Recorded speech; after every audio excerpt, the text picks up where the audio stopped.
स्थानिक गुन्हे शाखा व वडनेर भैरव पोलिसांनी 27 तारखेला वडनेर भैरव पोलीस स्टेशन हद्दीत गांजाची लागवड करणाऱ्या एका संशयितावर कारवाई केली आहे। 27 नोव्हेंबरला वडनेर भैरव पोलीस ठाणे हद्दीत तपनपाडा दूधखेड शिवारात काही संशयित गांजाची शेती करत असल्याची गुप्त बातमी स्थानिक गुन्हे शाखेचे पोलीस निरीक्षक राजू सुर्वे यांना मिळाली।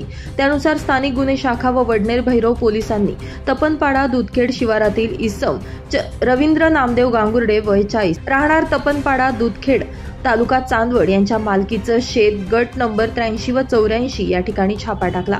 या छाप्यात 215 किलो वजनाची 65 गांजाची झाडे 12,93,060 रुपये किमतीचा अवैध गांजा साठा आढळून आला। यावेळी तो साठा जप्त करण्यात आलाय। यातील इसम रवींद्र गांगुर्डे हा त्याच्या शेतात टोमॅटोच्या लागवडीमध्ये गांजाच्या झाडांची बेकायदेशीररित्या लागवड करून विक्री करण्याच्या उद्देशानं मिळून आला असून त्याच्या विरुद्ध वडनेर भैरव पोलीस ठाण्यात NDPCS कायदा कलम 20-22 प्रमाणे गुन्हा दाखल करण्यात आलाय। यातील आरोपीला सदर गुन्ह्यात अटक करण्यात आली असून पुढील तपास चालू आहे।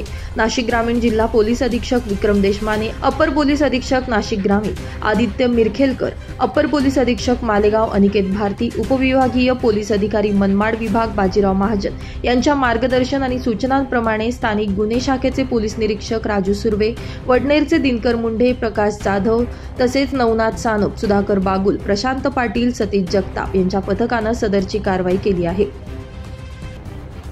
ब्युरो रिपोर्ट, नाशिक माझा न्यूज, नाशिक।